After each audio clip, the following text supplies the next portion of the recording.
This may include the use as a substitute for addictive and potentially lethal opioid painkillers. They cause tremendous problems. This can do it in a much lesser way, can make people feel much better.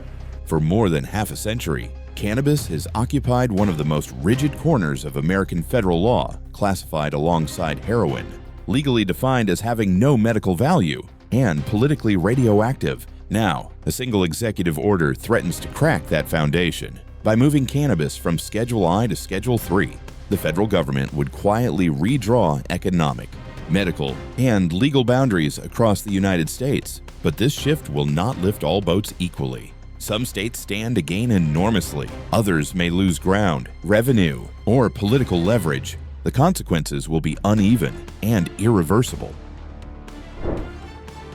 No state is more tightly bound to the future of legal cannabis than California. Long before federal policymakers began reconsidering marijuana's status, California had already built the largest legal cannabis market in the world. With more than 39 million residents, a deeply entrenched medical marijuana system, and a multi-billion-dollar recreational industry, California is positioned to be one of the biggest beneficiaries of federal rescheduling. But that advantage comes with a cost. Moving cannabis to Schedule III would immediately ease restrictions on medical research, allowing FDA-approved cannabis-derived pharmaceuticals to emerge. California's biotech sector, already dominant in pharmaceuticals and life sciences, stands to absorb much of that investment. Universities like UC San Diego, UCLA, and Stanford would gain federal clearance to conduct large-scale clinical trials that were previously impossible.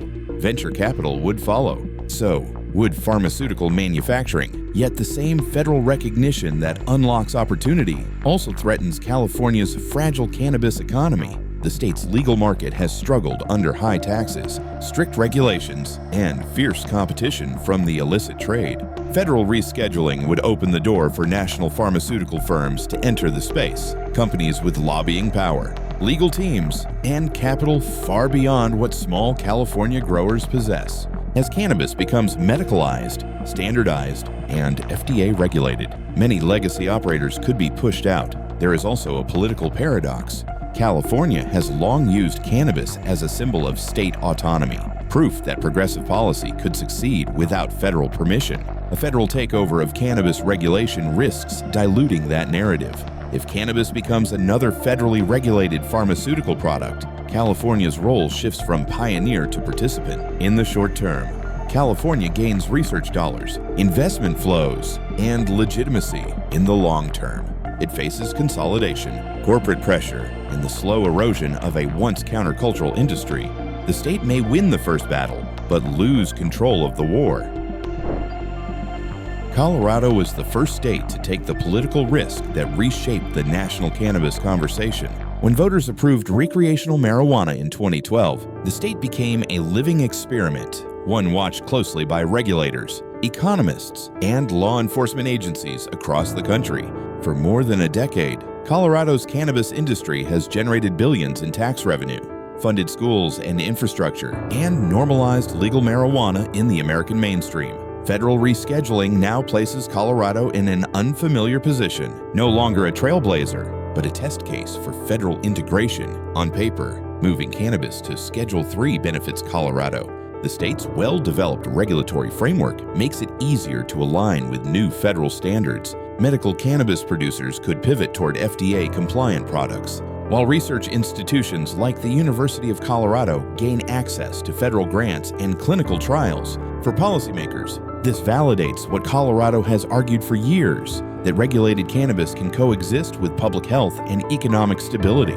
But federal recognition also exposes structural vulnerabilities. Colorado's cannabis economy is heavily dependent on tourism and small to mid-sized operators. As interstate commerce eventually becomes politically unavoidable, Colorado growers will face competition from lower-cost agricultural states. The mountains that once symbolized freedom may become a logistical disadvantage. Indoor grows, high energy costs, and limited scalability could erode margins as national supply chains emerge. There is also a fiscal risk. Cannabis tax revenue, once a stable pillar of Colorado's budget, could decline as prices fall under federal normalization and pharmaceutical competition. If cannabis-based medicines are reimbursed through Medicare or Medicaid, sales may shift away from dispensaries toward pharmacies and healthcare systems, channels where Colorado's existing operators have little presence. Symbolically, Colorado stands to lose something less measurable but equally important: moral authority. The state proved legalization could work without federal blessing. Now, as Washington steps in, Colorado's story is no longer one of defiance, but of absorption. The pioneer becomes the precedent, its successes studied, its failures standardized, and its independence quietly folded into federal law.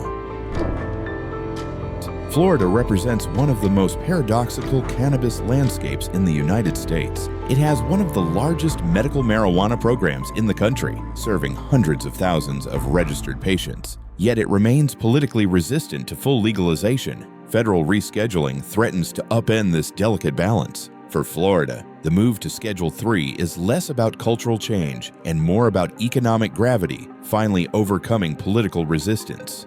The state's aging population makes it uniquely positioned to benefit from federally recognized medical cannabis. Seniors managing chronic pain, cancer, and neurological conditions stand to gain access to FDA-regulated cannabis-based treatments, potentially reimbursable through Medicare if CMS rules are amended. This alone could trigger a surge in demand, unlike anything Florida's medical system has seen. Large vertically integrated cannabis companies already operating in the state would benefit immediately, as they are best equipped to meet federal compliance standards. Yet Florida's political leadership has consistently resisted recreational legalization, framing cannabis as a public safety and moral issue. Federal rescheduling undercuts that argument. Once cannabis is officially acknowledged as having medical value at the federal level, state-level opposition loses credibility. Florida lawmakers may find themselves forced to expand access, not because voters demand it, but because federal health and insurance systems begin recognizing cannabis as legitimate medicine. At the same time, small operators face marginalization. Florida's cannabis market is already tightly controlled, favoring large, well-capitalized firms. Federal standards would further entrench this structure, raising compliance costs and squeezing out smaller players. The result could be a medical cannabis system that grows in size but shrinks in diversity. For Florida, this is a net positive economically, but a political loss of control. The state did not choose this shift. It is being pulled into it by federal gravity. In that sense, Florida becomes a case study in how federal cannabis reform can bypass local resistance, transforming markets first and politics later. Texas is one of the most restrictive cannabis states in the nation, and that is precisely why federal rescheduling carries such disruptive potential. With its massive population, sprawling healthcare system, and powerful pharmaceutical distribution networks, Texas could become one of the largest medical cannabis markets in the United States almost overnight. But state ideology stands in direct conflict with federal momentum. If cannabis is reclassified as Schedule III, FDA-approved cannabis-derived medications would be legal to prescribe nationwide, including in Texas. Veterans, chronic pain patients, and individuals with neurological disorders could access cannabis-based pharmaceuticals through hospitals and pharmacies, bypassing Texas's narrow state-level medical marijuana program. This creates a parallel system. Cannabis remains culturally stigmatized under state law, while quietly entering mainstream healthcare through federal channels. Economically, the implications are significant. Texas hosts major pharmaceutical logistics hubs, medical research centers, and veteran healthcare facilities. Federal rescheduling would direct research funding and manufacturing investment towards states capable of large-scale distribution. Texas qualifies on every logistical metric, yet because the state lacks a mature cannabis cultivation and regulatory ecosystem, much of that value could flow elsewhere, into California, Florida, or federally aligned biotech corridors. There is also political risk.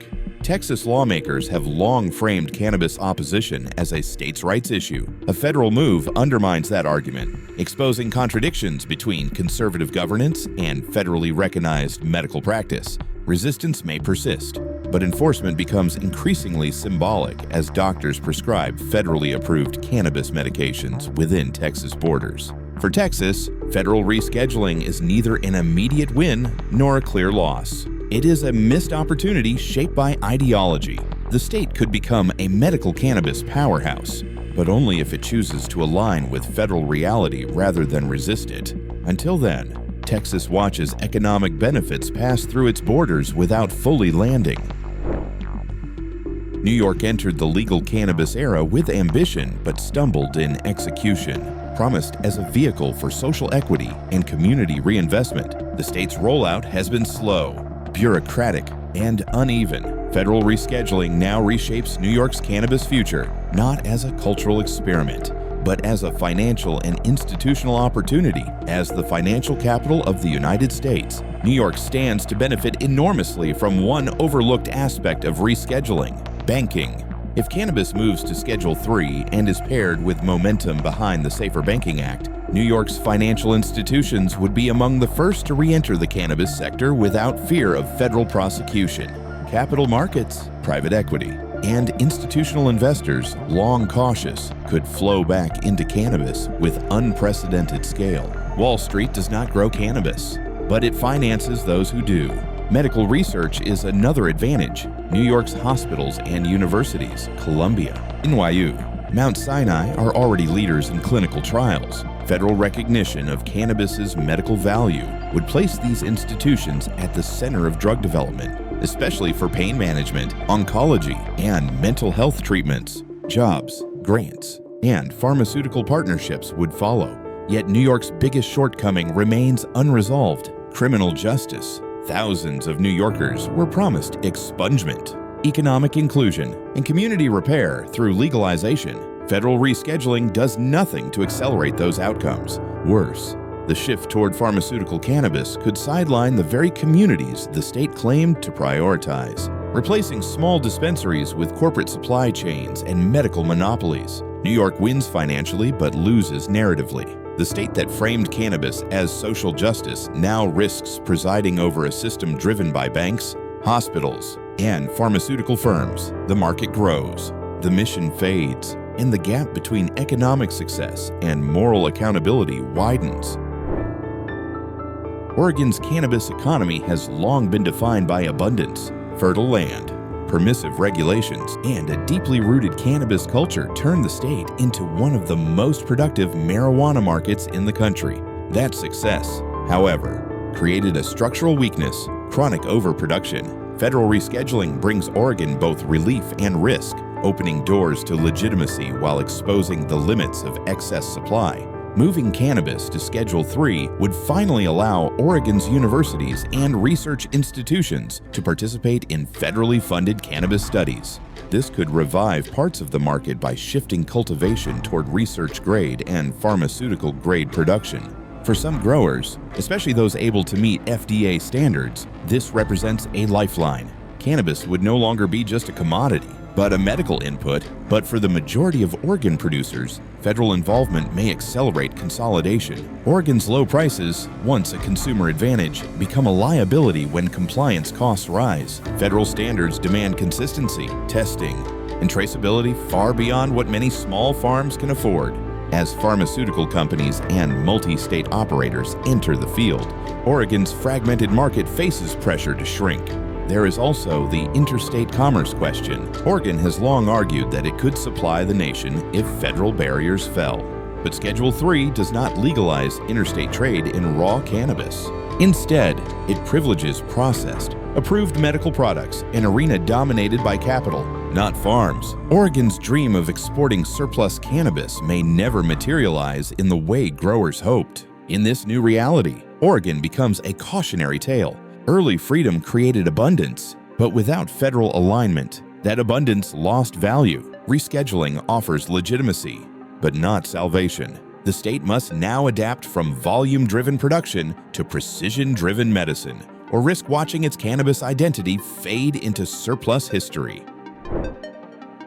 Pennsylvania occupies an uneasy middle ground in America's cannabis landscape. It operates a large and profitable medical marijuana program, yet recreational legalization remains stalled by political gridlock. Federal rescheduling places Pennsylvania in a position of quiet advantage, able to expand medical cannabis access without forcing lawmakers to resolve the recreational debate they have long avoided. As cannabis moves to Schedule 3, Pennsylvania's hospitals, research centers, and pharmaceutical distributors stand to gain immediately. The state is home to major healthcare systems and a dense network of pharmacies that could dispense FDA-approved cannabis-based medications. For patients, especially seniors and veterans, this could normalize cannabis as treatment rather than exception. Insurance reimbursement, if approved at the federal level, would further accelerate adoption. Economically, Pennsylvania could see job growth in pharmaceutical manufacturing, clinical research, and healthcare logistics. Unlike states built around cultivation, Pennsylvania's strength lies in processing and distribution. Federal alignment favors exactly that. Cannabis becomes less about farms and more about formularies, prescriptions, and supply chains. But this progress comes with a cost. Thousands of Pennsylvanians still carry criminal records for cannabis-related offenses, and federal rescheduling offers them no relief. The state risks creating a two-tier system: cannabis as medicine for those inside the healthcare system, and cannabis as a crime for those outside it. That contradiction becomes harder to defend as federal legitimacy grows. Pennsylvania benefits by doing nothing, letting federal policy advance while state politics remain frozen. In the short term, this is advantageous. In the long term, it deepens legal and moral inconsistencies that lawmakers will eventually be forced to confront. Ohio is a state shaped by manufacturing, logistics, and transition as the Midwest searches for new economic engines to replace declining industrial sectors. Cannabis, redefined as medicine, presents a quiet but powerful opportunity. Federal rescheduling places Ohio at a crossroads: adapt quickly and capture value, or remain peripheral as others move faster. Ohio's strength lies in infrastructure, its central location, transportation networks, and pharmaceutical manufacturing capacity make it well suited for producing and distributing FDA-approved cannabis-based medicines. If federal research funding expands, Ohio's universities and medical centers could become regional hubs for clinical trials and product development. For a state eager to attract advanced manufacturing, cannabis pharmaceuticals fit neatly into existing capabilities. Yet Ohio's cannabis policy has historically been cautious. While medical marijuana is legal, regulatory complexity and political hesitation have slowed growth. Federal rescheduling reduces uncertainty, but does not eliminate it. Without clear state alignment, investment may flow to more aggressive markets where compliance pathways are already established. There is also the social dimension. Ohio, like many Midwestern states, was heavily impacted by the war on drugs. Rescheduling cannabis without addressing past convictions risks reopening old wounds. Economic gains concentrated in hospitals and factories may do little for communities still affected by criminalization. Ohio's outcome is not predetermined. Federal recognition offers a framework, not a guarantee. If the state leverages its industrial DNA and aligns policy with federal momentum, cannabis medicine could become part of its economic renewal. If not, Ohio risks watching another transformative industry pass through without fully stopping. Arizona's cannabis industry has grown rapidly, fueled by population growth, medical demand, and a regulatory environment friendlier than many of its neighbors. Federal rescheduling accelerates that trajectory, positioning Arizona as a regional cannabis hub for the Southwest. But the benefits come with hidden costs, particularly environmental ones. From a market perspective, Arizona gains legitimacy. Medical cannabis providers would be able to integrate into federal research and pharmaceutical supply chains, expanding beyond state borders in influence, if not in raw product. The state's proximity to California and Nevada creates a corridor of cannabis expertise, investment, and labor that could strengthen Arizona's role in the sector.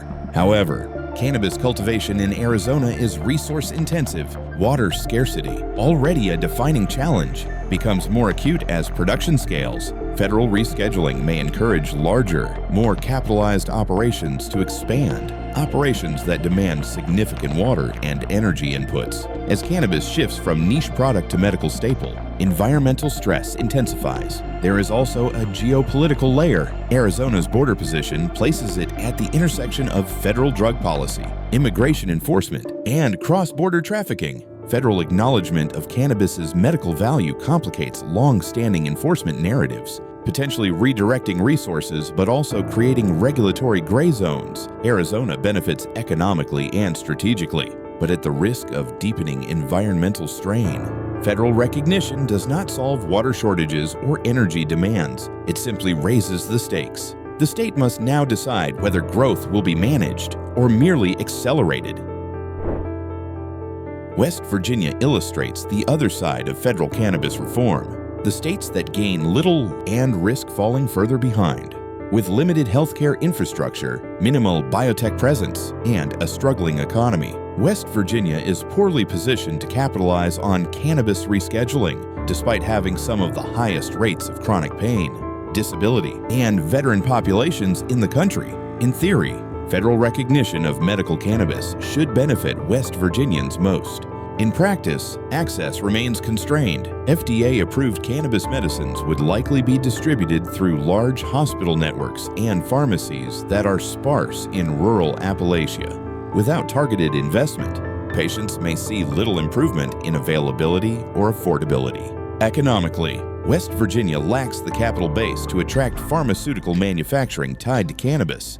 The state's medical marijuana program is small, tightly regulated, and slow-moving. Federal compliance requirements may raise costs beyond what local operators can sustain, leading to consolidation or collapse. There is also a political consequence. Cannabis reform has often been framed as an economic lifeline for struggling regions. Federal rescheduling undermines that promise by favoring states with existing healthcare and research infrastructure. West Virginia becomes a reminder that federal reform, absent redistribution, can widen regional inequality. In this new cannabis economy, West Virginia is not a winner or a loser. It is largely excluded. The policy moves forward. The benefits concentrate elsewhere, and the state remains on the margins of yet another national transformation.